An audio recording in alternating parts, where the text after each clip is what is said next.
Hello everyone, welcome back to the channel. हम exercise 6.1 कर रहे थे और ये जो एक्सरसाइज है वो मैंने पूरे एक ही दिन में कंप्लीट करवा दी है। अब इसका बस लास्ट क्वेश्चन बचा है फाइनली, तो अब हम वो भी कर लेते हैं। मैंने एक दिन में ही एक्सरसाइज कंप्लीट करवा दिया, आप प्लेलिस्ट में जाके चेक कर सकते हो बाकी के क्वेश्चंस। तो 6 क्वेश्चन है, इसमें हमने डायग्राम खुद ड्रॉ करना है, ठीक है। It is given that XYZ is equals to 64 degree and XY is produced to point P. Draw a figure from the given information of ray, हाँ यहाँ तक। फिर if ray XQ bisect angle ZYP then find this and this। तो पहले तो हम diagram को draw करते हैं। डायग्राम कैसे ड्रॉ होगा, एक एंगल बनाना है पहले XYZ। तो मैंने रफ हैंड से ही ड्रॉ करूँगी, आई विल ट्राई। तो ये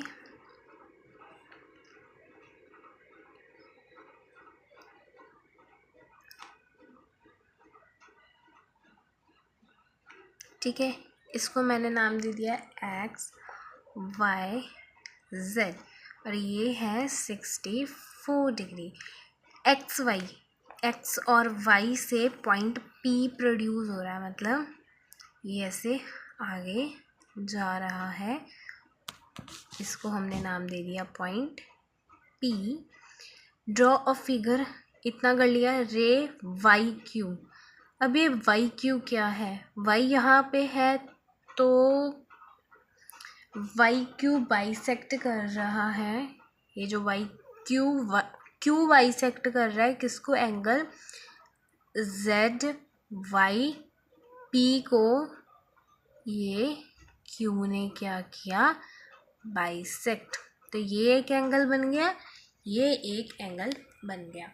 अब एक और बात, जब कोई लाइन किसी को बाइसेक्ट करती है तो वो टू पार्ट्स में जो डिवाइड करती है ना इनको, ये जो एंगल्स हैं ये इक्वल होते हैं।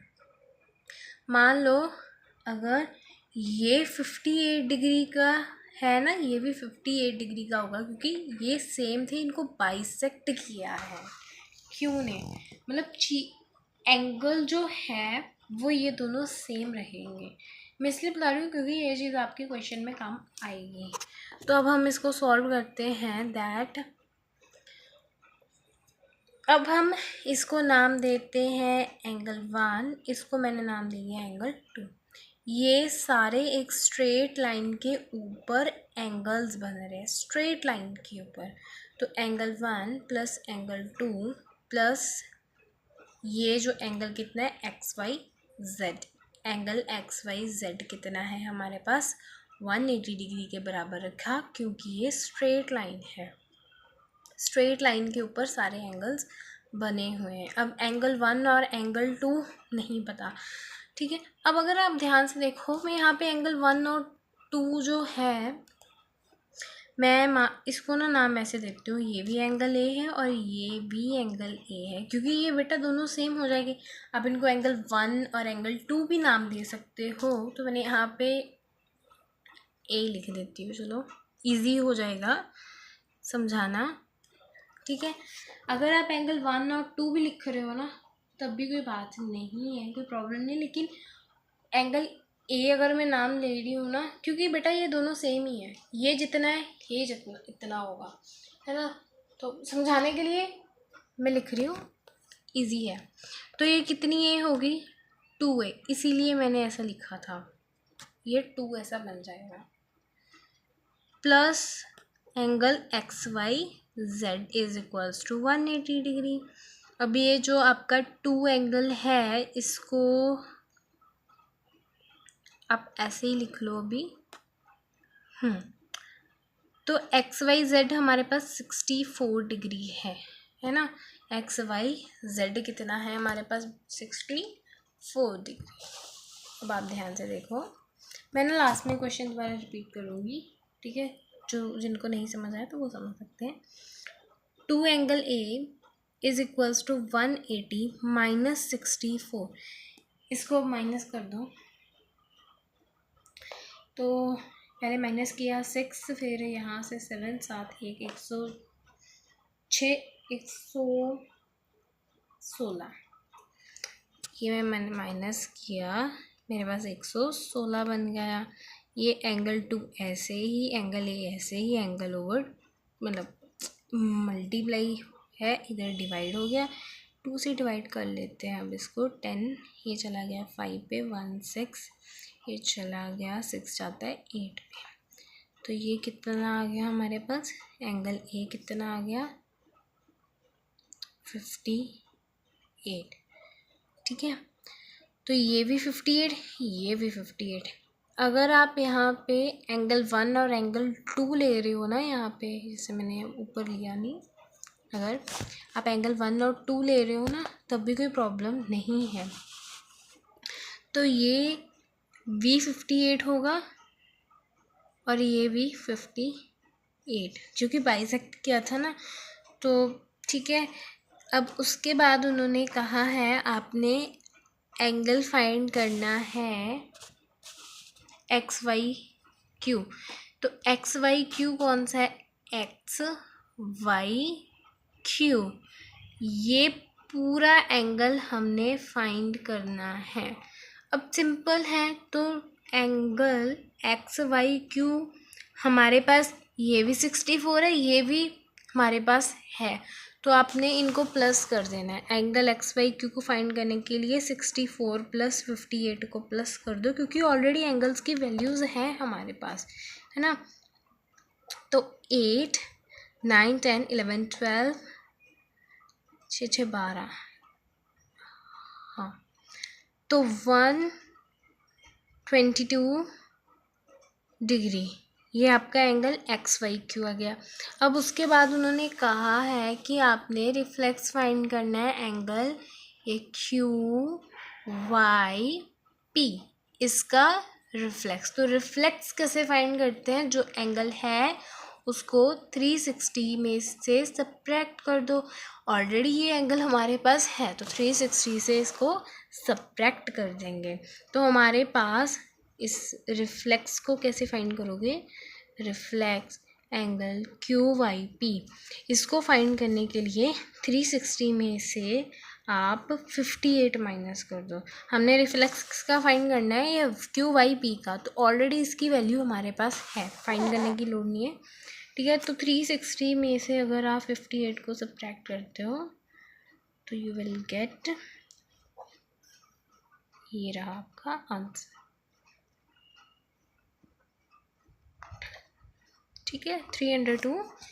तो क्वेश्चन आपका बहुत सिंपल है, लेकिन मैं एक बार दोबारा रिपीट कर देती हूँ। जिन बच्चों को नहीं समझ आया तो वो अब ध्यान से समझ लें।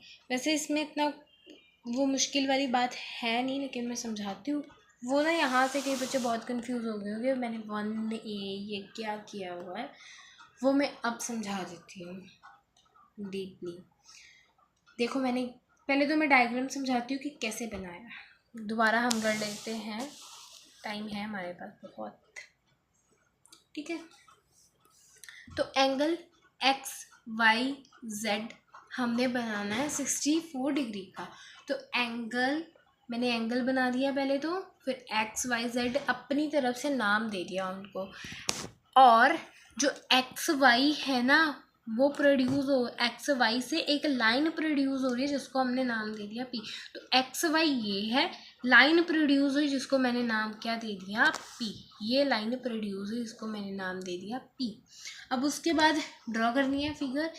If ray Y Q bisect angle Z Y P, Z Y P, पहले एंगल देखो कहाँ पे, जेड वाई पी को एक रे बाइसेक्ट कर रही है, और यहाँ पे क्यू दिया हुआ है, तो यहाँ पे मैंने इसको नाम दे दिया क्यू। फिर हमने इन चीज़ों को फाइंड करना है। अब सबसे पहले आप इनको अपनी तरफ से नाम दे दो, इन एंगल्स को।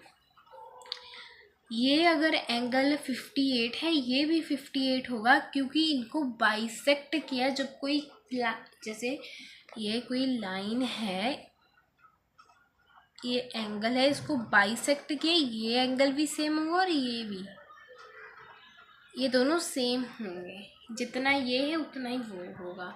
ठीक है, तो मैंने इन दोनों को नाम दे दिया ए। तो ये स्ट्रेट लाइन बन रही है और उसके ऊपर एंगल बन रहा है, मतलब इनका सम 180 हो जाएगा। तो angle A plus angle X Y Z तो इक्वल्स टू 180, क्योंकि ये स्ट्रेट लाइन है। तो एंगल ये कितनी बन गई, 2a बन गई, इसको ऐसे लिख लेना, ठीक है, वो गलती से लिखो गया, 2a बन गया plus X Y Z equals to 180। Angle 2a मतलब 2a थी, प्लस एक्स वाई जेड हमारे पास 64 है, तो मैंने 64 वैल्यू लिख दी इसकी यहाँ पे 180 के बराबर। एंगल 2 इज इक्वल्स टू 180, ये प्लस से इधर आके माइनस हो गया, जब माइनस किया आपके पास इतना आंसर आ गया। अब angle A is equals to 1/60/2, cutting की 58 आ गया। ठीक है, उसके बाद हमने फाइंड क्या करना है, एंगल एक्स वाई क्यू को। एक्स वाई क्यू क्या है, एक्स वाई क्यू, ये पूरा एंगल फाइंड करना है। अब देखो हमारे पास ये भी 64 है, ये भी 58 है, दोनों एंगल्स तो है, फाइंड क्या करना है ना, तो बस इनको प्लस कर दो। तो मैंने भी यहाँ पे क्या किया, प्लस कर दिया, जब प्लस किया आपके पास इतना आएगा। अब हमने फाइंड क्या करना है, रिफ्लेक्स को, क्यू वाई पी को। तो रिफ्लेक्स कैसे फाइंड करते हैं, क्यू वाई पी पहले देख लो, क्यू वाई पी का रिफ्लेक्स फाइंड करना है। तो जब हम रिफ्लेक्स फाइंड करते हैं तो जितना एंगल है उस 360 में से जितना एंगल है उसको सब्ट्रैक्ट कर दो। जैसे 360 है और ये वाई क्यू पी कितना आया हमारे पास, 58 आया है ना, 58 आया, तो मैंने इसमें से इसको सब्ट्रैक्ट कर दिया, 302 आया। ठीक है, तो इसी के साथ आपका 6th क्वेश्चन भी कंप्लीट होता है, पूरी एक्सरसाइज कंप्लीट होती है। अगर आपको समझ आया हो प्लीज़ वीडियो को लाइक और चैनल को सब्सक्राइब करना मत भूलिएगा। Please like the video and subscribe to our channel. Thanks for watching, और नेक्स्ट वीडियो में हम एक्सरसाइज 6.2 स्टार्ट करेंगे, और अगर आप इसकी एग्जांपल्स करना चाहते हो तो वो भी हम कर लेंगे। आपको बाकी के जो क्वेश्चन हैं उनकी प्लेलिस्ट पे जाके, चैनल पे जाके प्लेलिस्ट पे आप देख सकते हो।